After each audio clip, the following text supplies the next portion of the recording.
বিসমিল্লাহির রহমানির রহিম। পরম করুণাময় ও অসীম দয়ালু আল্লাহর নামে শুরু। ومن أحسن قولا ممن دعا إلى الله وعمل صالحا وقال إنني من المسلمين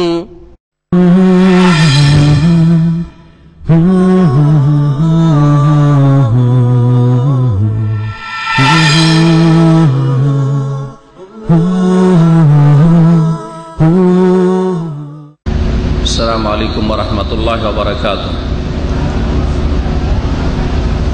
إن الحمد لله نحمده ونستعينه ونستغفره ونعوذ بالله من شرور أنفسنا ومن سيئات أعمالنا. من يهده الله فلا مضل له ومن يضلل فلا هادي له. وأشهد أن لا إله إلا الله وحده لا شريك له وأشهد أن محمدا عبده ورسوله صلى الله تعالى عليه وعلى آله وصحبه وسلم تسليما كثيرا. يا أيها الذين آمنوا اتقوا الله حق تقاته ولا تموتن إلا وأنتم مسلمون. يا أيها الناس اتقوا ربكم الذي خلقكم من نفس واحدة وخلق منها زوجها وبث منهما رجالا كثيرا ونساء واتقوا الله الذي تساءلون به والأرحم إن الله كان عليكم رقيبا. يا أيها الذين آمنوا اتقوا الله وقولوا قولا سديدا يصلح لكم أعمالكم ويغفر لكم ذنوبكم ومن يطع الله ورسوله فقد فاز فوزا عظيما. أما بعد فأعوذ بالله من الشيطان الرجيم.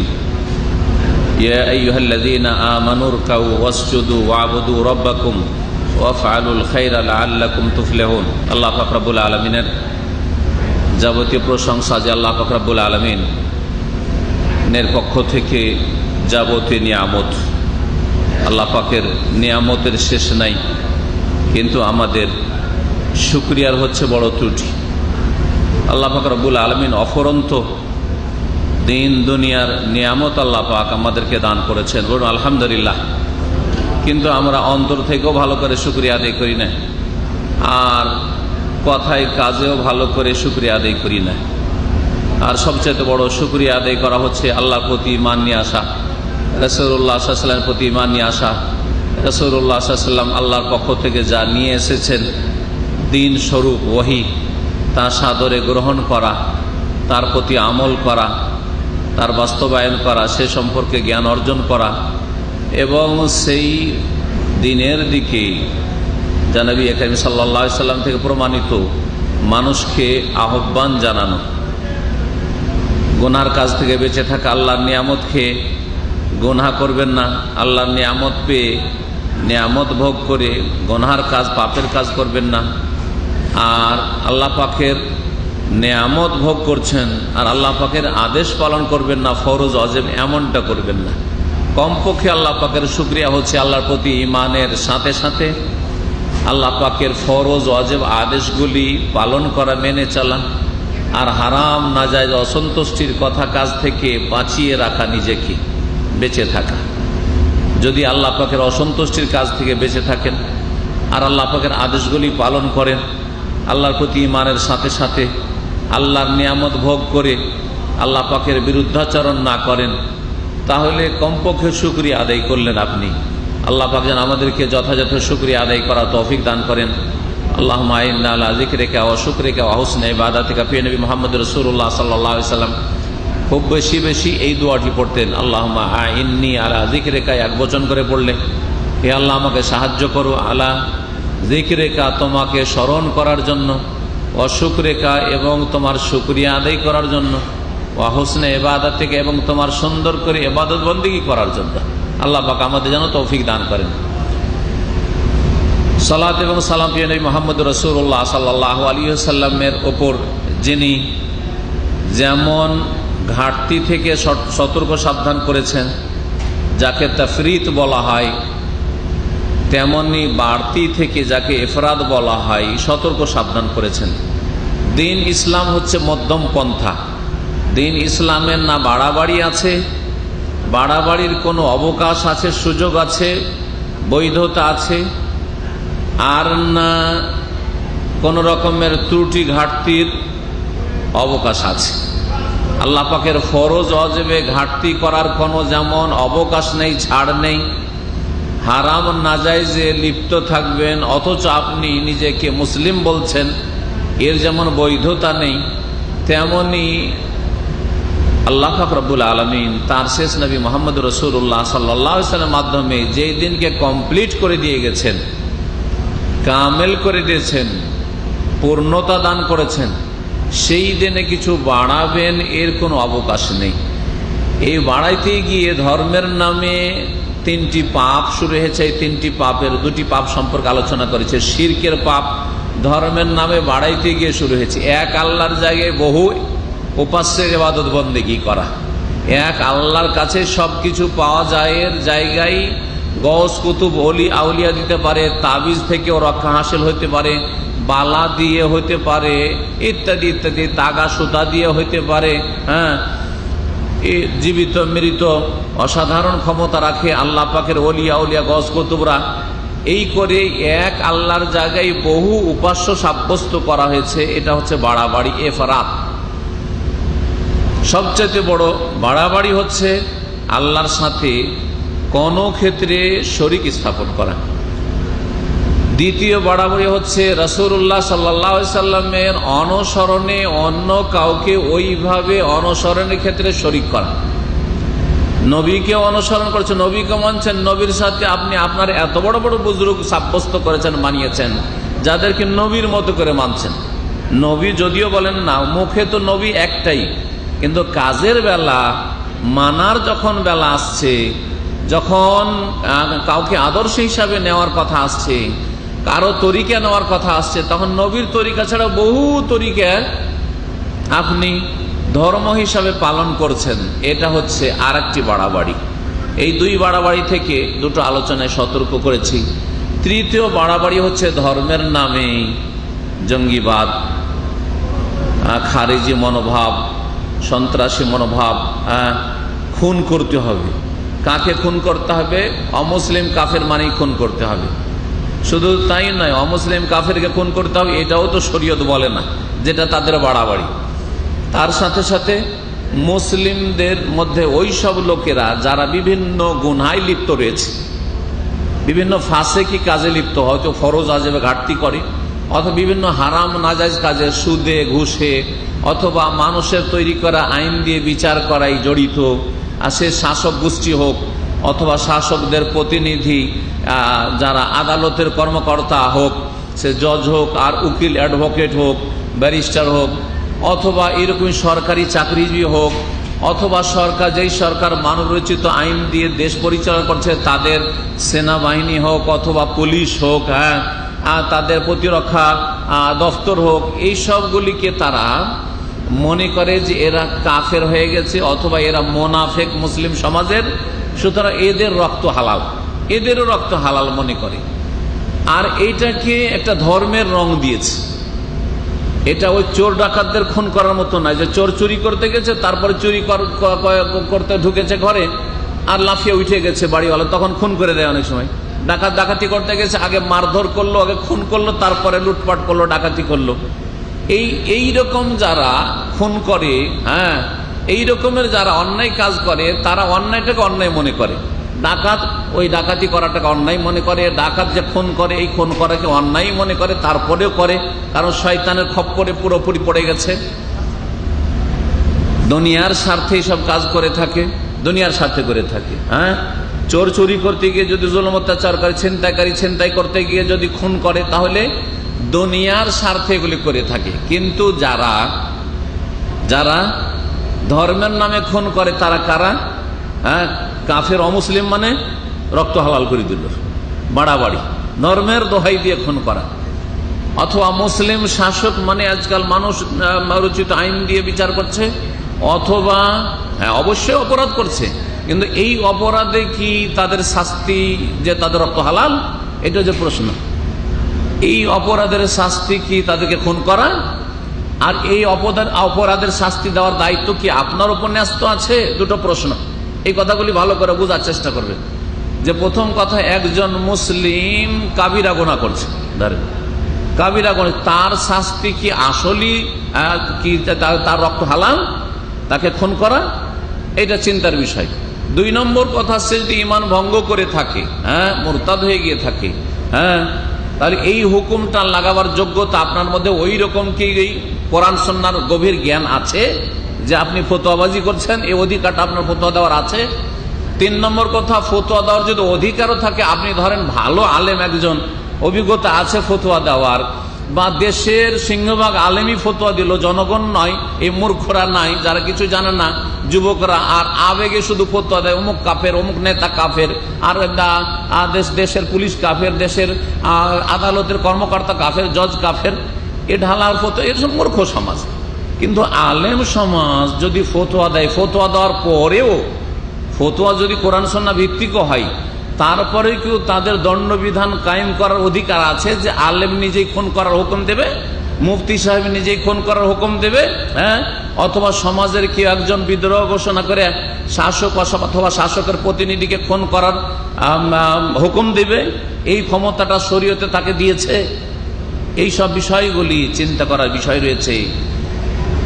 এইরকম একটা মারাত্মক বিপজ্জনক গুমরাহির রাস্তা রয়েছে, ধর্মের দোহাই দিয়ে মানুষকে খুন করা, অথচ সেই মানুষকে খুন করা জায়েজ নয়, অথবা তার জন্য জায়েজ নয়।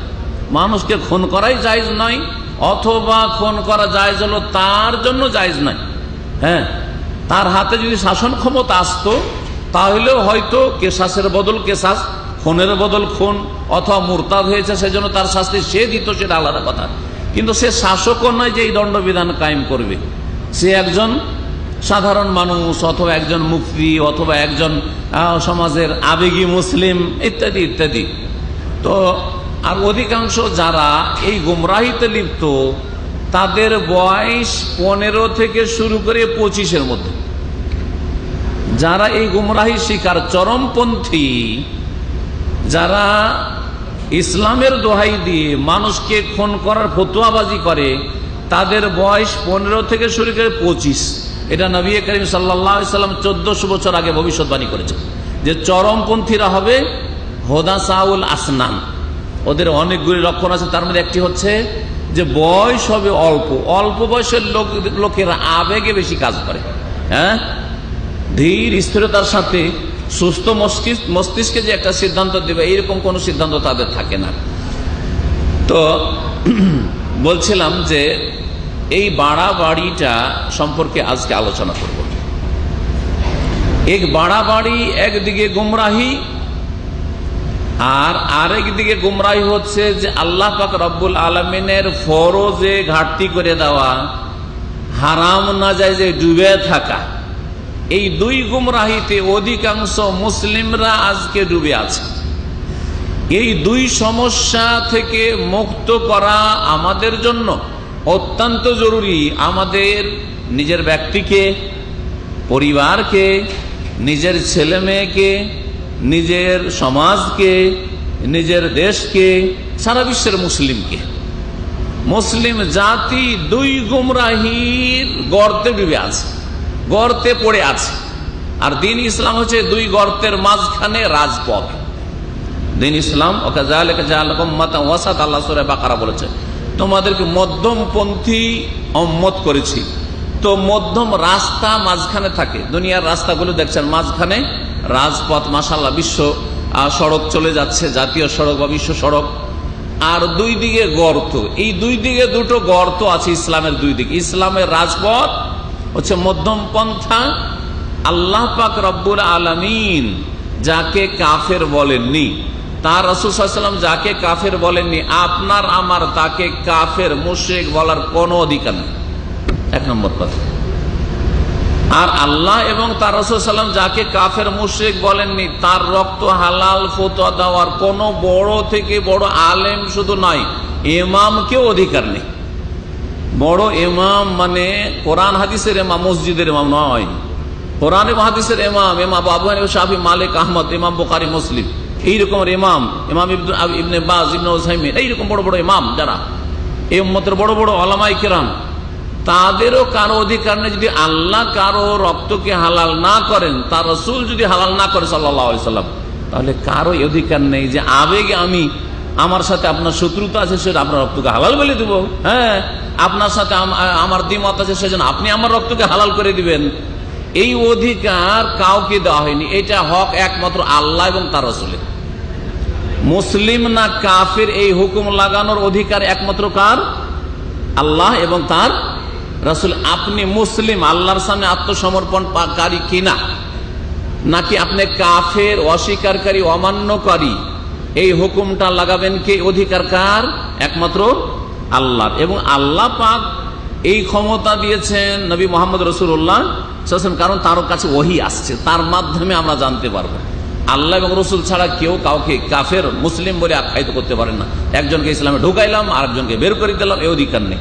যখন অধিকার নেই কাউকে কাফের মুশরিক বলার বিনা দলিলে, বিনা স্পষ্ট দলিলে, তাহলে কারো রক্ত হালাল করারও কারো অধিকার নেই। যে আবেগে আমার সাথে মতের ভিন্নতা আছে, শত্রুতা আছে, অথবা তার মধ্যে কিছু পাপ দেখেছে, সে সুদখোর, ঘুষখোর, অথবা মানব রচিত আইন দিয়ে বিচার করে, হ্যাঁ, ইত্যাদি ইত্যাদি, তারা এইসব তাগুত সরকারে চাকরি করে, সেই জন্য কাফের বলে ফতোয়া দেবেন। আল্লাহ যদি কাফের না বলেন, তার রাসূল সাল্লাল্লাহু আলাইহি ওয়াসাল্লাম যদি কাফের না বলেন, তাহলে আপনার বলার অধিকার নেই, ওইরকম রক্ত হালাল করার অধিকার নেই। তারপরে অনেক সময় কারো রক্ত হয়তো হালাল, তারপর এর বাস্তবায়ন করা যাবে কিনা এটাও আপনাকে চিন্তা করতে হবে। এটা তো কেউ চিন্তা করেন না। রক্ত একজনের হালাল, আল্লাহ হালাল করেছেন, কিন্তু বাস্তবায়ন করা যাবে কিনা, আমি কি বাস্তবায়ন করতে পারবো, এটা কি কোনদিন চিন্তা করেছেন? চোরের হাত কাটা কি জায়েজ না ফরজ? ফরজ কিনা? কিন্তু একটা চোর যদি এখন ধরে নিয়ে আসেন, আপনাদের কার অধিকার আছে হাত কাটার? আছে? আমার আছে, হ্যাঁ, যে আমি একজন শেখ, সেজন্য চোরের হাত কেটে দিব, বা বলবো যে আপনাদের হুকুম দেবো, অর্ডার দেবো যে কেটে দেন, জায়েজ? এটা কে করবে? এই কাজটার জন্য খলিফা লাগবে, খলিফাতুল মুসলিমিন, হ্যাঁ, মুসলিম শাসক লাগবে, মুসলিম শাসক। বড় হিকমত রয়েছে এতে। আপনারা যদি হাত কেটে দেন, একজনের হাত কাটবেন, ওই যার হাত কাটে তার বংশধর আপনার 10 জনের 50 জন কেটে দিতে পারে কিনা, বিশৃঙ্খলা সৃষ্টি হবে কিনা? কিন্তু সরকার যখন কাটবে, খলিফা যখন হুকুম দেবে, তখন এই ক্ষমতা চলবে না। হ্যাঁ, জি হ্যাঁ। একজন খুনিকে যদি আপনারা ধরে নিয়ে আসেন, বা একজন জেনাকারীকে যদি ধরে নিয়ে আসেন, বিবাহিত জেনাকারী ধরে নিয়ে আসেন, আর একবার চাক্ষুষ 4 জন দেখেছেন, এখানে নিয়ে আসা হইল, রজম করা জায়েজ? আপনাদের জন্য জায়েজ না আমার জন্য জায়েজ? কারোর জন্য জায়েজ? কি করতে হবে? সরকারের হাতে তুলে দিতে হবে। সরকার উপর ফরজ, সরকার সংসার করুক, তাই না? জেনাকারী সংসার করুক, খুনিকে হত্যা করুক, এটা সরকারের ফরজ, আমার ফরজ না, আপনার ফরজ নয়। যদি এই কাজটা করে ফেলেন আপনি অথবা আমি করি, তাহলে আমি কাবিরা গুনাহ করলাম, কাবিরা গুনাহ করলাম। জি, তো এই বিষয়গুলি না বোঝার কারণে মুসলিম সমাজে এক শ্রেণীর লোকেরা কি তৈরি হয়েছে? জঙ্গি তৈরি হয়েছে, সন্ত্রাসী তৈরি হয়েছে, চরমপন্থী তৈরি হয়েছে, খারিজি তৈরি হয়েছে। মুসলিম সমাজে যদি বড় মোনাফেকও বাস করে, বড় মোনাফেক, আল্লাহ পরকালে বিশ্বাস নেই, আচ্ছা বলেন এই উম্মতে সবচেয়ে বড় মোনাফেকের নাম কি? কে বলতে পারেন? সবচেয়ে বড় মোনাফেকের নাম কি? আব্দুল্লাহ বিন উবাই বিন সালুল, ঠিক না? কোথায় বাড়ি ছিল তার? মদিনায় বাড়ি ছিল। রাসূলুল্লাহ সাল্লাল্লাহু আলাইহি ওয়াসাল্লামের যত দুশমন আছে তার মধ্যে শীর্ষস্থানে 1 নম্বর দুশমন। মক্কার যদি 1 নম্বর দুশমন আবু জাহাল, আবু লাহাব হয়, তো মদিনার 1 নম্বর দুশমন কে ছিল? এই আব্দুল্লাহ বিন উবাই বিন সালুল। হ্যাঁ, তার ইতিহাস যারা পড়বেন নবীর জীবনী তারা জানতে পারেন। ওহদের মাঠে 1000 লোক যাচ্ছে, আর 300 মুনাফিকের রাস্তা থেকে নিয়ে ছিঁড়ে চলে আসলো, যাতে করে বাকিগুলো পালিয়ে চলে আসে, আর নবী একা পড়ে যায়। নবী সাল্লাল্লাহু আলাইহি ওয়াসাল্লামের সাথে কি করেনি সেই শয়তান, অভিশপ্ত মালাউন। কিন্তু তাকে খুন করার ব্যাপারে একজন সাহাবী না, বেশ কিছু সাহাবী, কখনো ওমর রাদিয়াল্লাহু তাআলা, কখনো খালিদ বিন ওয়ালিদ ধরেন, এমন কি আব্দুল্লাহ বিন উবাই মুনাফিক, এবং মুনাফিকদের যে নেতা এই উম্মতের সবচেয়ে বড় মুনাফিক, আকীদার মুনাফিক, আল্লাহ পরকালে কিছুতেই বিশ্বাস ছিল না তার, নবীর এবং ইসলামের ক্ষতি সাধনের জন্য সে ইসলাম গ্রহণ করেছিল। হ্যাঁ, সেই ব্যক্তির ছেলে আব্দুল্লাহ, তার নাম আব্দুল্লাহ ছিল, সে পাকা খাঁটি মুসলমান ছিল। ইয়া রাসূলুল্লাহ, একদিন আসলেন নবীর কাছে, এসে বলছে, ইয়া রাসূলুল্লাহ, শুনেছি যে আপনি নাকি আমার আব্বাকে, হ্যাঁ, আব্বা তো আমার কাফের মুনাফিক, এতে কোনো সন্দেহ নাই, আমি জানি, আর তাকে নাকি আপনি হত্যা করার হুকুম দেবেন। যদি কথাটা সত্য হয় তাহলে আমাকে বলিয়েন, অন্য কেউ যেন হত্যা না করে, আমি আমার আব্বাকে হত্যা করব, হুকুমটা আমাকে দিবেন। কারণ অন্য লোক যদি হত্যা করে তাহলে তার উপর আমার আব্বার আত্মীয়তার কারণে, বাপ বেটার সম্পর্কের কারণে ওর উপর একটা আক্রোশ থেকে যেতে পারে। হ্যাঁ, মনে একটা তার উপর শত্রুতা বা বিদ্বেষ থেকে যেতে পারে। আমি নিজেই আল্লাহর দুশমনকে, রসুলের দুশমনকে, আমার বাপকে হত্যা করব, যাতে কার উপর কোন রকম আক্রোশ না থাকে। অনুমতি দিয়েছিলেন? অনুমতি দিয়েছেন? দেননি। কোন কি ইখতিলাফ আছে যে সবচেয়ে বড় মুনাফিক এই উম্মতের ইবনে উবাই মুনাফিক? কোন দ্বিমত নেই। যতই বড় মুনাফিক আজকালকার বের করেন দুনিয়াতে, আপনি মুসলিম সমাজে ডালারে ফতোয়া দেয় এক শ্রেণীর লোকদের, এটা মুনাফিক, মুনাফিক, কাফের মুনাফিক। মুনাফিকও যদি হয় তারপরেও তাকে খুন করা জায়েজ। তারপর এই চরমপন্থীদের আর একটা খুন করার তরিকা হচ্ছে আত্মঘাতী হামলা, লুকিয়ে হামলা করা। হ্যাঁ, আকস্মিক ভাবে হঠাৎ করে হামলা করে দেওয়া। বলেন এর কোন নজির ইসলামের ইতিহাসে আছে?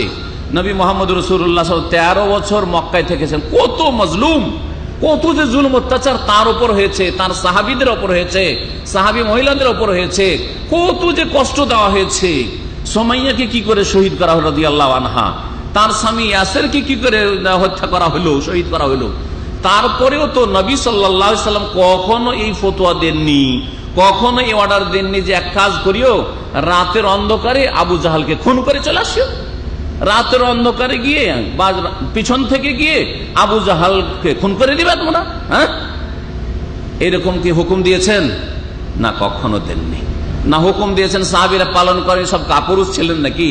হ্যাঁ, তাহলে এই যে আত্মঘাতী হামলা করা আর এই করে ইসলামের এবং মুসলিমদের ক্ষয়ক্ষতি করা, ইসলামের ভাবমূর্তিকে নষ্ট করা এবং ইসলাম সম্পর্কে কাফেরদের মাঝে এমন ভুল ধারণা ছড়িয়ে দেওয়া যে ইসলাম যারা পালন করে, যাদের দাড়ি থাকে, যাদের টাকনার উপর কাপড় থাকে, যারা ইসলামিক লেবাস পোশাকে থাকে, তাদের দেখলে ভয় লাগে, তাদের দেখলে, অথচ তারাই হচ্ছে সবচেয়ে বেশি মানব জাতির হিতাকাঙ্ক্ষী। ভালো করে শুনে রাখবেন, যত যে ভালো মুসলিম তত বেশি সারা বিশ্বের মুসলিম অমুসলিম সকলের জন্য হিতাকাঙ্ক্ষী। যত খাঁটি মুসলিম তত বেশি হিতাকাঙ্ক্ষী, দরদি, তাদের দুনিয়ারও কল্যাণ চাই, তাদের আখিরাতের কল্যাণ চাই, তাদের মৃত্যুর পরে কবরের জীবনে কল্যাণ চাই। কাফের মুসলিম আর মুনাফিক পাপিষ্ঠদের, সারা বিশ্বের মুসলিম অমুসলিম সকলের কল্যাণ চাই। কারণ আল্লাহ বলেছেন কুনতুম খায়রা উম্মাহ, তোমরা হচ্ছে শ্রেষ্ঠ উম্মত। সূরা আলে ইমরান আল্লাহ বলছেন তোমরা হচ্ছে শ্রেষ্ঠ উম্মত। কেন শ্রেষ্ঠ উম্মত? এই সম্বোধন আমাদেরকে কিনা, আর আমাদের মধ্যে যারা সবচেয়ে ভালো, সবচেয়ে শ্রেষ্ঠ উম্মত, ঠিক কিনা? এই জন্য সাহাবীরা সবচেয়ে শ্রেষ্ঠ উম্মত, সাহাবীরা রাসূলুল্লাহ সাল্লাল্লাহু আলাইহি ওয়াসাল্লামের সাথে সবচেয়ে শ্রেষ্ঠ উম্মত। কুনতুম খায়রা উম্মাহ, তোমরা সবচেয়ে শ্রেষ্ঠ উম্মত। কেন? উখরিজাত লিন-নাস, তোমাদেরকে মানুষের কল্যাণের জন্য পৃথিবীতে নিয়ে আসা হয়েছে। চিন্তা করেন, শ্রেষ্ঠ উম্মতের গুণ হচ্ছে উখরিজাত লিন-নাস, মানুষের কি জন্য নিয়ে আসা হয়েছে? কল্যাণের জন্য আনা হয়েছে। মানুষ খুন করার জন্য আনা হয়েছে? হ্যাঁ, মানুষ খুন করার জন্য আনা হয়নি। বুঝা গেছে তো? উখরিজাত লিন-নাস, মানুষের সবচেয়ে বেশি কল্যাণকামী হচ্ছে ধার্মিক মুসলিমরা। কারণ ধার্মিক মুসলিম 1 ইঞ্চি পা বাড়াবে না অন্যায় ভাবে, যে আল্লাহকে ভয় করে, পরকালে চিন্তা। জি হ্যাঁ, অনেক হয়তো যারা গুনাহগার মুসলমান আছে, অমুসলিমদের টাকা পয়সা বেইমানি করে নিয়েছে, মুসলিম ভাইয়ের টাকা পয়সা, নিজের বাপ মায়ের পেটের ভাইয়ের বেইমানি করে নিচ্ছে, জমি জায়গায় বেইমানি করে নিচ্ছে, তাই না? বাপ বেটাতে বেইমানি করে নিচ্ছে। হ্যাঁ, কিন্তু যেই ব্যক্তি আল্লাহ ভীরু সত্যিকার এই উম্মতের ভালো মুসলিম হবে, সে মুসলিম অমুসলিম সকলের জন্য সবচেয়ে বেশি দরদি, হিতাকাঙ্ক্ষী। এটা কোরআন প্রমাণ করে। এবং কোরআনে কারীমে আল্লাহ পাক স্পষ্ট ভাষায় বলেছে তোমরা ভালো কাজ করো। এত ব্যাপক কথা কোরআনে কারীমের। সূরা হজের একটি আয়াত আল্লাহ পাক ইরশাদ করছেন, ইয়া আইয়ুহান নাস, হে মানব সকল, উবুদু রাব্বাকুম, আল্লাহ পাক রব্বুল আলামিন বলছেন ইয়া আইয়ুহান নাস, ইয়া আইয়ুহাল্লাযীনা আমানু, হে মুমিন সকল, ইরকাউ, তোমরা রুকু করো, ওয়াসজুদু, সিজদা করো, ওয়াবুদু রাব্বাকুম, এবং তোমাদের প্রতিপালকের ইবাদত করো, ওয়াফআলুল খায়রা, এবং তোমরা ভালো কাজগুলি করো, যত ভালো কাজ করো। যত ভালো কাজ আছে করো। বোঝা গেছে ভালো কাজ আল্লাহ পাক করতে বলেছেন। তাহলে এর দ্বারা বোঝা যায় যে ধার্মিক মুসলিম কখনো খুনি হয় না, কখনো চরমপন্থী হয় না, কখনো সন্ত্রাসী হয় না। জি হ্যাঁ, সন্ত্রাসী কাফের হইতে পারে, সন্ত্রাসী ইহুদি হইতে পারে, সন্ত্রাসী আল্লাহর দুশমন হইতে পারে, সন্ত্রাসী জঙ্গি আর বাড়াবাড়িকারী জুলম অত্যাচারকারী, নারীদের ইজ্জত নষ্ট করবে, শিশুদের হক নষ্ট করবে, মানবাধিকার লঙ্ঘন করবে, এটা আল্লাহদ্রোহী কাফের অমুসলিম হইতে পারে অথবা মুনাফিক হইতে পারে, কখনো মুসলিম ধার্মিক হইতে পারে না। সম্মানিত ভাতৃমণ্ডলী, বলছিলাম যে ইসলামের নামে বাড়াবাড়ি করতে গিয়ে এক শ্রেণীর লোকেরা এমন গোমরা হয়েছে যে বাহ্যিক তো তারা মনে হবে যে ধার্মিক হয়েছে, কারণ হয়তো অনেক সময় দেখা যাচ্ছে দাঁড়িয়ে আছে, এটাকে আমাদের দেশে ধার্মিকতা মনে করা হয়। অবশ্যই একটা ধার্মিকতার অংশ, কিন্তু শুধু এটাই ধার্মিকতা নয়, আর এটা ছাড়াও নয়। জি, এর সাথে আগে আপনার সঠিক ইসলামটাকে বুঝতে হবে। জি, ইসলাম যে মধ্যম পন্থা, এটাকে বুঝতে হবে। এই চরমপন্থীরা মানুষকে খুন করে অন্যায়ভাবে, কারণ তাদের অধিকার নেই খুন করার। যদি দণ্ডবিধান কায়েম করতে হয়, যেমন বললাম, তাহলে কে করবে? শাসক করবে, খলিফা করবে। কোন দল করবে না, কোন সংগঠন করবে না, কোন মুফতি হুকুম দেবে না, কোন সাধারণ ব্যক্তি করবে না, বা কোন একটা নেতা, এলাকার নেতা হুকুম দিয়ে দিল আর গ্রাম্য বিচার আর সালিসের নামে মারধর আর জুলম অত্যাচার করে। এগুলো জুলম বাড়াবাড়ি, এগুলো চরমপন্থা। আমাদের দেশে যেগুলো সামাজিক বিচার হচ্ছে, আর মহিলাদেরকে ধরে পিটাচ্ছে, আজকাল প্রচার মাধ্যমে দেখা যাচ্ছে, তারপর শিশুকে পিটাচ্ছে, অথবা গণপিটুনি, চোরকে গণপিটুনিতে মেরে ফেলে দিচ্ছে, অথবা পকেট মারকে মানে গণধোলাই দিচ্ছে। এগুলিও বাড়াবাড়ি, চরমপন্থা, যেগুলি ইসলাম সমর্থন করে না। ইসলাম হচ্ছে মধ্যম পন্থা। ধর্মের নামে এই এক গুমরাহি আছে, যেই গুমরাহি থেকে সতর্ক সাবধান হতে হবে। আজকাল প্রচার মাধ্যমগুলি সারা পৃথিবীতে যত ভ্রান্ত মতবাদ আছে সবগুলিকে হাতের মুঠে এনে রেখে দিয়েছে, যার ফলে কোথায় পৃথিবীর পয়দা হচ্ছে, ধরেন বাংলাদেশে না হয় দু একটা পয়দা হয়েছে, বাংলা ভাই আর আব্দুর রহমান এই দল পয়দা হয়েছে, হ্যাঁ, কিন্তু অন্যান্য দেশে যেসব চরমপন্থীগুলো পয়দা হয়েছে ঘরে ঘরে আপনার ফেসবুক আর ইন্টারনেট দিয়ে ঢুকে যাচ্ছে, আর ইউটিউব দিয়ে ঢুকে যাচ্ছে। হ্যাঁ, এইরকমই বর্তমান যুগে ধরেন আল কায়দা পয়দা করেছে। এগুলো কি? ISIS, যেটাকে দায়েশ আরবিতে বলা হচ্ছে, ISIS, Islamic state of Iraq and Syria. এটা হচ্ছে সংখ্যা শর্ট ফর্ম ISIS, আর ইসলাম তাদের নাম হচ্ছে Islamic state of Iraq and Syria.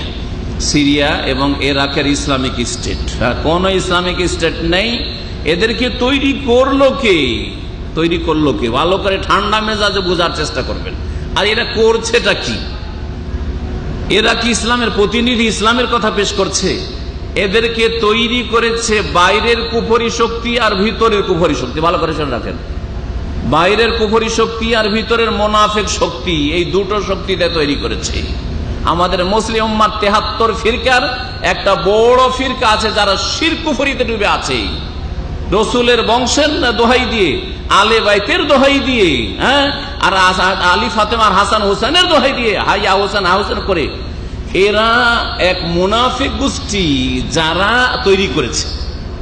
আর আরেকটা দল হচ্ছে বাইরের কুফরি শক্তি, ইহুদি শক্তি, খ্রিস্টান শক্তি, তারা তৈরি করেছে। তৈরি করে তাদের যে বড় নেতাগুলি সেগুলি তাদেরই ঘরের, ইহুদি অথবা খ্রিস্টান। আর এরা ইসলামের দোহাই দিয়ে, ইসলামের পোশাক পরে মুসলিম যুবকদেরকে শিকার করছে, বসে বসে মুসলিম যুবকদেরকে শিকার করছে। কি দিয়ে? এর পিছনে একটা কারণ আছে। হে মুসলিম, তোদের উপর খুব জুলুম অত্যাচার হচ্ছে, ইরাকে জুলুম হচ্ছে, সিরিয়াতে জুলুম হচ্ছে, তমুক যে আফগানিস্তানে জুলুম হচ্ছে, অমুক জায়গায় জুলুম হচ্ছে, তমুক জায়গায় জুলুম হচ্ছে, বার্মাতে জুলুম হচ্ছে। এইসব দোহাই দিয়ে তারা মুসলিম দেশের যুবকগুলিকে কালেকশন করছে। যখন তাদের কাছে এই যুবকগুলি চলে যায় তখন তাদের পাসপোর্টটা নিয়ে জ্বালিয়ে দেয় বা ছেড়ে ফেলে দেয়, পাসপোর্ট জব্দ করে দেয়, যাতে করে আর পালাতে না পারে। তারপরে যদি তাদের মুখোশ খুলে যায়, জানতে পারে হাত পা বাঁধা, জিম্মি হয়ে গেছে, কারণ পাসপোর্ট নেই, পাসপোর্ট দিয়ে দিয়েছে তাদের হাতে। হ্যাঁ, যার ফলে আর ফিরে আসতে পারে না। কেউ যদি ফিরে আসতে চায় যে না আমি ভুল পথেতে নেমে চলে এসেছি, এরা তো আসলে ইসলামের প্রতিদিনে এদেরকে তো মুজাহিদিন মনে করে জেহাদ করে এসেছিলাম, তো যদি ফিরে আসতে চায় আর জানতে পারে, তখন তারা মুনাফিকের ফতোয়া লাগায়, তারা নিজেদের লোকদেরকে খুন করে। এর ভিতরে খবর বলছি, তারা তাদের লোককে খুন করে। তাদের ফতোয়া হলো যে মুনাফিক, যে বেরিয়ে যাচ্ছে, পালিয়ে যেতে চাইছে আমাদের কাছে এসে, সে হচ্ছে মুনাফিক, আর মুনাফিকের রক্ত তাদের কাছে হালাল। এই ফতোয়া দিয়ে তারা নিজেদের লোকদেরকে খুন করে। এর ইতিহাস বাংলাদেশে হয়েছে। বাংলাদেশে যারা ওই বাংলা ভাইয়ার আব্দুর রহমান হয়েছিল, তাদের ইতিহাস অনেকে তাদের মধ্যে তওবা করে ফিরে আসার চেষ্টা করেছে।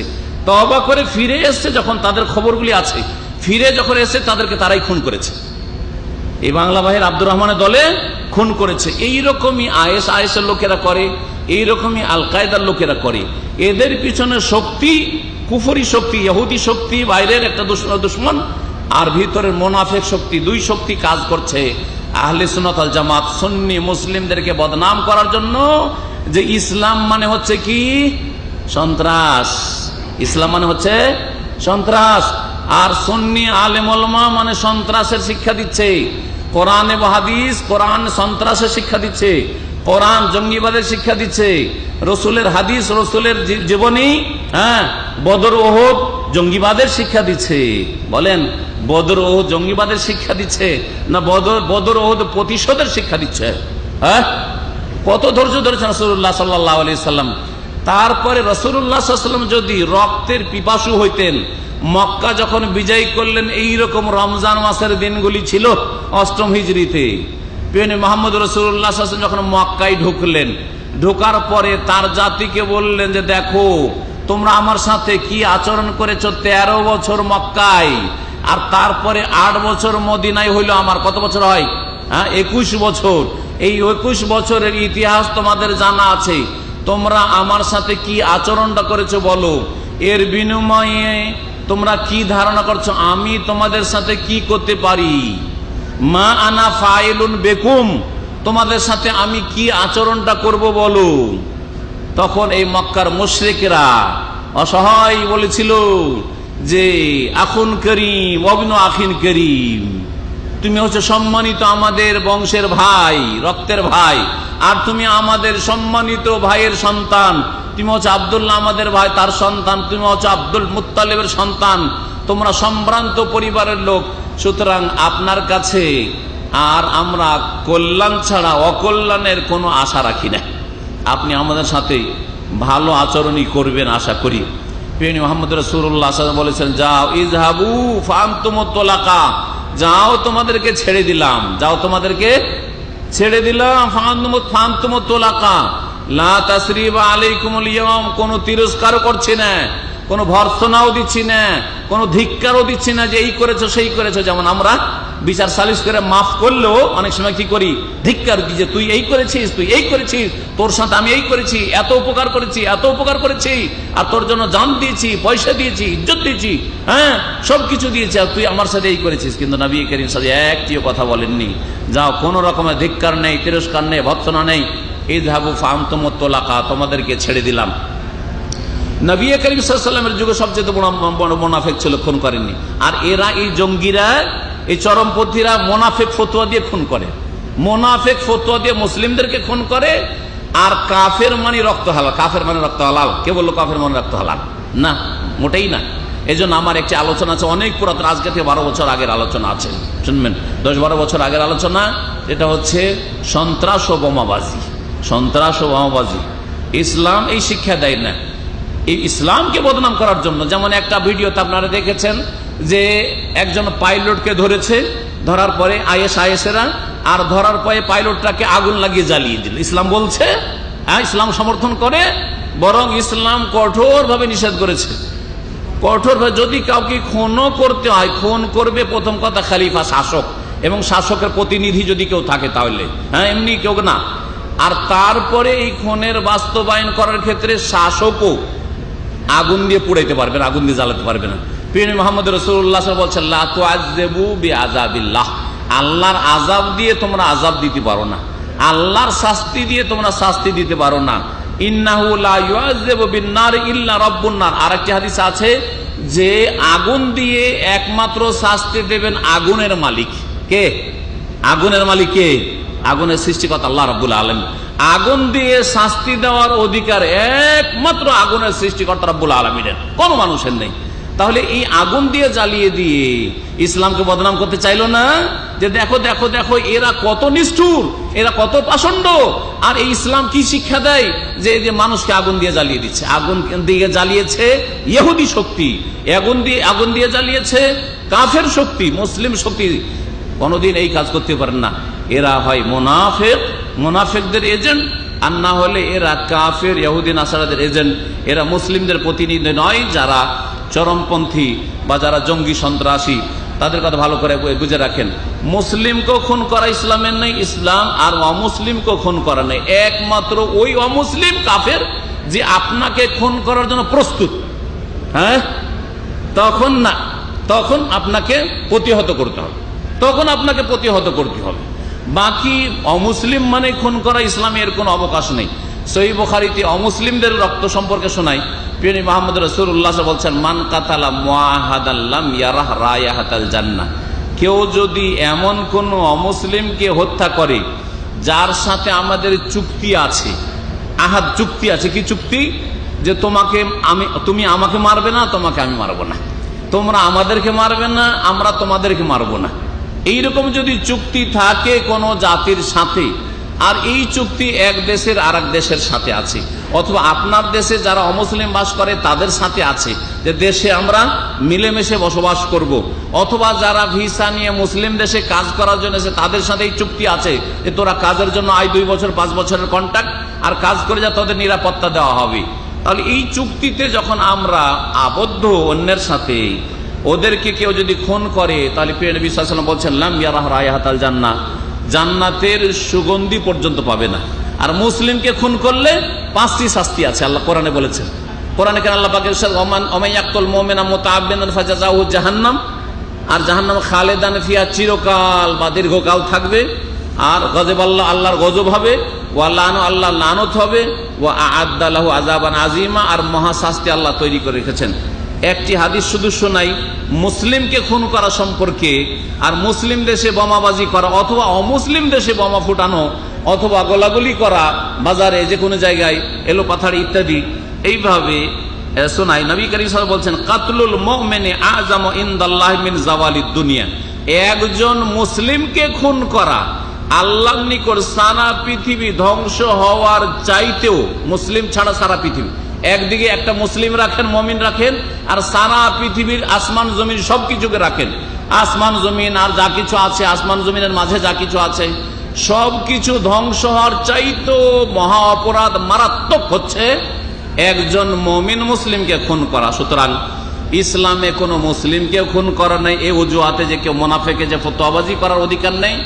আর ইসলামে অমুসলিমকে, নিরীহ ব্যক্তিকে, আপনি যেই ব্যক্তি আপনাকে খুন করেনি অথবা তার খুন আল্লাহ হালাল করেনি, তাকে খুন করার অধিকার নেই। আর যদি তার খুন হালাল হয় শরীয়তে, তাহলে তার বাস্তবায়নে একমাত্র শাসক করবে, দেশের সরকার করবে, খলিফা করবে, অন্য কেউ করতে পারবে না। শেষখানে একটি কথা বলে আমার এই আলোচনা শেষ, এটা হচ্ছে আমাদের এই যে নিউ জেনারেশন যুবকরা, বিশেষ করে আমাদের ছেলে মেয়েরা যাদের সামনে ইন্টারনেট রয়েছে, এদেরকে 2 গুমরাহি থেকে বাঁচাবেন।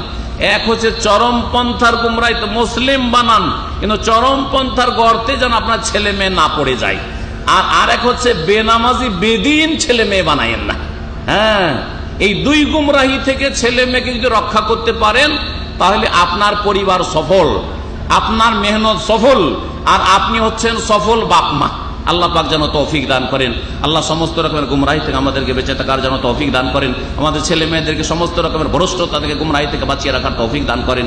আগামীকালকে আমাদের বড় সম্মেলন আছে, জুমার পর